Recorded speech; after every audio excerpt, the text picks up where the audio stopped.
અંબાજીથી અન્ય સમાચાર આવી રહ્યા છે। પાંછા શાળાના શિક્ષિકાને સસ્પેન્ડ કરવામાં આવ્યા છે। શિક્ષિકા ભાવનાબેનને સસ્પેન્ડ કરાયા છે।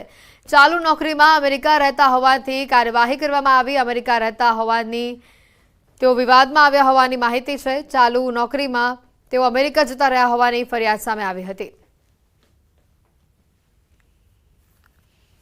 સમગ્ર ગુજરાતના પ્રાથમિક શિક્ષણમાં ખળભળાટ મચાવનાર દાંતા તાલુકાનું પાંસા ગામનું શિક્ષણ તંત્ર કે જ્યાં આચાર્ય તરીકે કામ કરતા ભાવનાબેન પટેલ કે જેઓ ગ્રીન કાર્ડ ધારક હતા અને અમેરિકા લાંબા સમયથી રોકાયેલા હતા, તેનો વિવાદ છેડાયો હતો અને ભૂતિયા નામ તરીકેની શિક્ષકની જે વ્યથા વર્તાઈ હતી અને સમગ્ર ગુજરાતમાં તેનો પડઘો પડ્યો હતો અને આપણે ચોક્કસ આજે તેનો નિર્ણય લેવાયો છે કે દાંતા તાલુકાની આ પાંસા પ્રાથમિક શાળા છે અને આ પ્રાથમિક શાળાના જે આચાર્ય હતા ભાવનાબેન પટેલ કે જે અમેરિકા ખાતે થઈ ચૂકેલા હતા અને અંતે આજે તેમનો નિર્ણય લેવાયો છે। તેમની ખાતાકીય તપાસ ચાલુ હતી અને ખાતાકીય તપાસ બાદ આજે જિલ્લા પ્રાથમિક શિક્ષણ અધિકારી દ્વારા નિર્ણય લેવાયો છે। તેમને બરતરફ કરી દેવાયા છે, એટલે કે તેમને સસ્પેન્ડ કરી દેવામાં આવ્યા છે અને ભાવનાબેનને જે છે એ લાંબા સમયથી એમ કહેવાય છે કે ખાતાકીય તપાસ ચાલ્યા બાદ આજે નિર્ણય લેવાઈ ચૂક્યો છે અને હવે જે છે અહીંયા નવા જે આચાર્ય હતા તે હાલ તબક્કે બચુભાઈ પોતે જે છે એ પોતે ફરજ બજાવે છે અને જો કે હાલ પણ તેઓ અમને આજે રૂબરૂ મળી શક્યા નથી। સંજોગો કહેવાય છે કે અન્ય કેન્દ્રમાં ગયેલા હોવાથી તે હાજર નથી,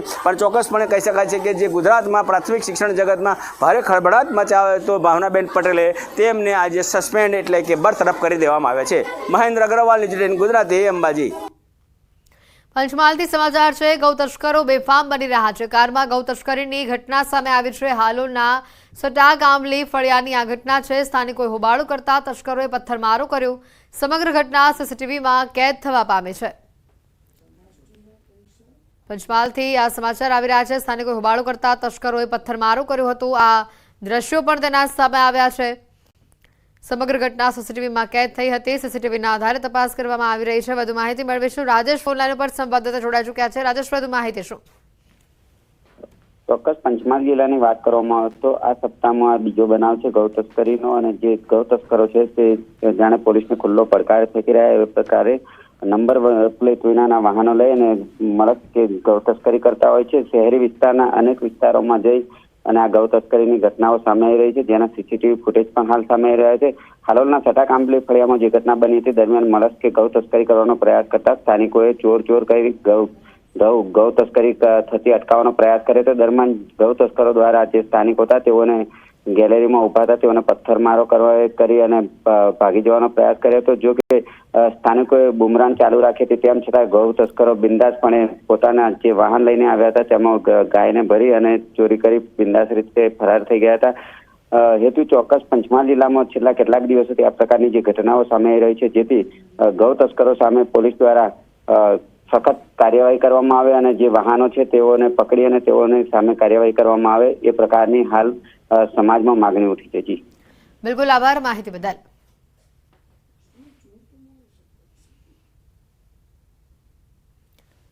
અમદાવાદમાં ગેરકાયદે હથિયારોના વેપલાનો પર્દાફાશ થયો છે। અમદાવાદ ક્રાઇમ બ્રાન્ચને સફળતા હાથ લાગી છે। હથિયારોના જથ્થા સાથે 5થી વધુ આરોપીઓની ધરપકડ કરવામાં આવી છે।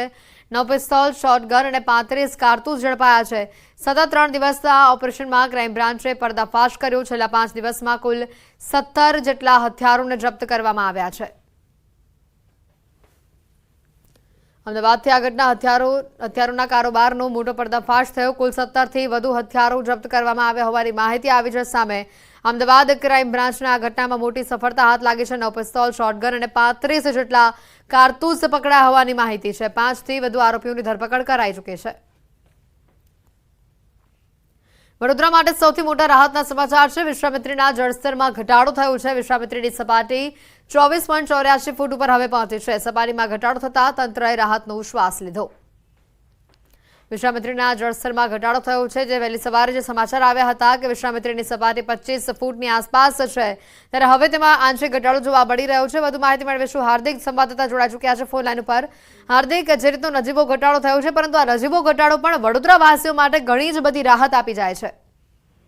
બિલકુલ થી વડોદરાવાસીઓ માટે હાલ પૂરતા તો રાહતના સમાચાર કહી શકાય, કારણ કે વિશ્વામિત્રી જે નદી છે તે પોતાની ભયજનક સપાટી ઓળંગવાથી લગભગ 1 ફૂટ જ દૂર હતી, ત્યારે બપોરે 3 કલાકે લેટેસ્ટ જે અપડેટ આવી રહ્યું છે તેમાં વિશ્વામિત્રી નદીની જે સપાટી છે તે 24.87 ફૂટ જે છે તે પહોંચી છે, એટલે આ સપાટીમાં આંશિક ઘટાડો થતા જે નીચાણવાળા કેટલાક વિસ્તાર છે, આપણે સવારે વડસર વિસ્તારનો અહેવાલ જે છે દર્શાવ્યો હતો, તો વડસર વિસ્તારમાં ધીરે ધીરે જે જળસ્તર છે તે ઓછું થવાની શરૂઆત જે છે થઈ ગઈ છે, એટલે હવે પાણી જે છે ઓસરવાના શરૂ થયા છે, એટલે ચોક્કસથી જે નાગરિકો છે તેમને આંશિક રાહત મળી છે તેવું કહી શકાય. પરંતુ અત્યારે બપોરનો સમય છે ને બપોરના સમયે વડોદરા શહેરનું જે વાતાવરણ છે તે કાળા ડિબાંગ વાદળોથી ઘેરાયેલું છે અને અત્યારે કેટલાક વિસ્તારોમાં છૂટોછવાયો વરસાદ જે છે તે પડી રહ્યો છે. આ વિસ્તારોની વાત કરીએ તો હિરેરાપાર, ખરીનગર, સુભનપુરા, રેસકોસ, અલતાપુરી સહિતના જે વિસ્તાર છે ત્યાં વરસાદી ઝાપટા પડ્યા છે, તો સાથે સાથે ગોરવા, સમતા, અકોટા, સયાજીગંજ, વાસણા સહિતના જે વિસ્તારો છે ત્યાં વરસાદી માહોલ જે છે જોવા મળી રહ્યો છે. એટલે સવારથી જે તડકો હતો, ઉકળાટ હતો, તેનાથી નાગરિકોને મહદઅંશે રાહત મળી હોય તે પ્રકારની પરિસ્થિતિ અત્યારે વડોદરા શહેરની છે.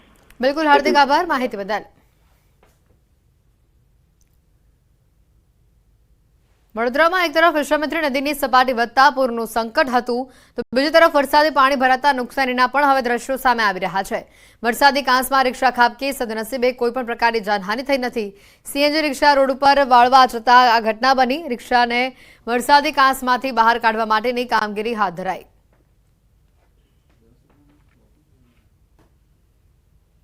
વડોદરામાં વિશ્વામિત્રી નદી બાદ જાંબુઆ નદીએ કહેર વર્તાવ્યો છે. જાંબુઆ નદીના પાણીએ વડોદરા વાઘોડિયા રોડને બાનમાં લીધો છે. આમોદર ગાયત્રી મંદિર પાસે ઘૂંટણસમા પાણી ઉપર ભરાયા હતા.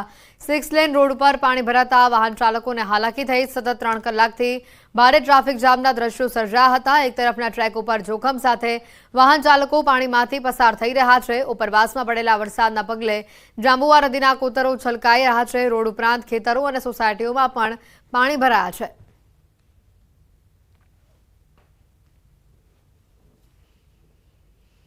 જૂનાગઢથી સમાચાર આવી રહ્યા છે. ગેડ પંથકમાં ઓઝતના પાણી ફરી વળ્યા છે. બામણસા ઘેડના ખેતરોમાં આ પાણી ફરી વળ્યા છે. ગઈ રાત્રે જૂનાગઢમાં પડેલા વરસાદનું પાણી ફરી વળ્યું છે.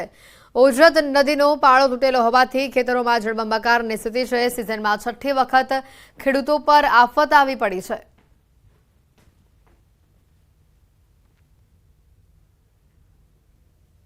ગેડ વિસ્તારમાં ઓઝત નદીના પાણી ફરી વળ્યા છે, જેની આ તસવીરો સામે આવી રહી છે. બામણસા ઘેડ ખેતરમાં હાલ આ પાણી ફરી વળ્યા છે, જેના કારણે ખેતર દરિયો હોય, નદી હોય તેવો પ્રકારનો આભાસ થઈ રહ્યો છે.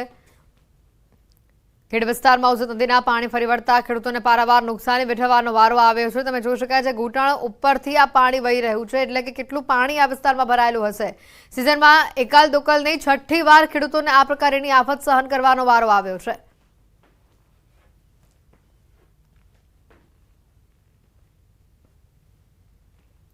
ગીર સોમનાથના ગીર જંગલમાં ભારે વરસાદના કારણે રાવલ ડેમ છલકાયો છે. ડેમ છલકાઈ જતા 6 પૈકી 4 દરવાજા ખોલવામાં આવ્યા છે. 4 દરવાજા 1.29 મીટર ખોલવામાં આવ્યા છે. ડેમના દરવાજા ખોલાતા ગીર ગઢડા, ઉનાના 16 જેટલા ગામોને એલર્ટ આપવામાં આવ્યું છે.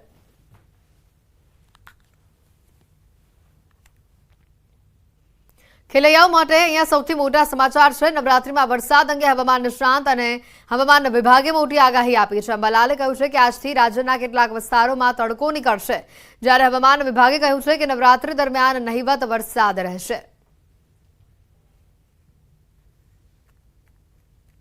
હવે હમણાં જનધનને વરસાદથી ઘણું નુકસાન થવામાં હતું, પણ હવે ધીરે ધીરે 30 તારીખ પછી તડકો નીકળશે અને આ તડકો અકળાવનારો છે. नवरात्रि में तड़को निकले और तड़को अकड़ावनारो है. अभी अगर जो सिनेरियो है उसके हिसाब से जो है रेनफॉल जो है बहुत कम जो है देखने को मिलेगा हमें नवरात्रों में. हाँ, कुछ जगहों में साउथ गुजरात में जो है रेनफॉल छिटपुट रेनफॉल हो सकता है. अदरवाइज सौराष्ट्र और नॉर्थ गुजरात में मुख्य तौर पे जो है रेनफॉल बहुत कम रहेगा. અરવલ્લીના અમિયાપુરના રહીશોએ વાયરલ કર્યો છે આ વિડીયો વાયરલ કરી સરપંચ પર મોટા આક્ષેપો લગાવવામાં આવ્યા છે. અમિયાપુર સરપંચ પર હેન્ડપંપમાં ભ્રષ્ટાચારનો આક્ષેપ લગાવવામાં આવ્યો છે. ન બોરવેલ કર્યો, ન ખાડો ખોદ્યો, પંપ મૂકી દીધો ખાલી. કાગળ ઉપર 100% કામગીરી બતાવવાનો પણ આક્ષેપ કરાયો છે. સ્થાનિકોએ સ્થળ ઉપર જઈને વિડીયો બનાવ્યો. વિડીયોમાં ચોંકાવનારા ખુલાસા કર્યા. હેન્ડપંપ ઊંચો કરી જોતા નીચે સ્ટેન્ડ બનાવી દીધું હોવાનું સામે આવ્યું. સરકારી ચોપડે હેન્ડપંપ બતાવવાના કારસ્તાનનો અહીંયા લોકોએ જ ખુલાસો કર્યો.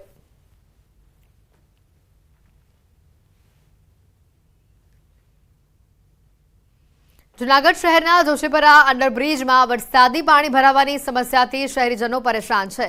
સ્થાનિકોનો આક્ષેપ છે કે વર્ષોથી ચોમાસા દરમિયાન અંડરબ્રિજની આ જ સ્થિતિ રહેવાથી તે બંધ રહે છે. અનેક રજૂઆતો છતાં બ્રિજમાંથી પાણીના નિકાલની કોઈ વ્યવસ્થા કરવામાં આવી નથી અને જેના કારણે આખું ચોમાસું વાહન ચાલકો અને રાહદારીઓ માટે બ્રિજ બંધ રહે છે. અન્ય બ્રિજ બંધ રહેવાના કારણે સ્થાનિકોને 1 કિલોમીટર ફરીને જવું પડે છે, તો રાહદારીઓ નિયમ વિરુદ્ધ જઈને રેલવેના પાટા ઉપરથી પસાર થવા મજબૂર થયા છે. અન્ય બ્રિજમાંથી પાણીના નિકાલની વ્યવસ્થા કરવા સ્થાનિકો માંગ કરી રહ્યા છે.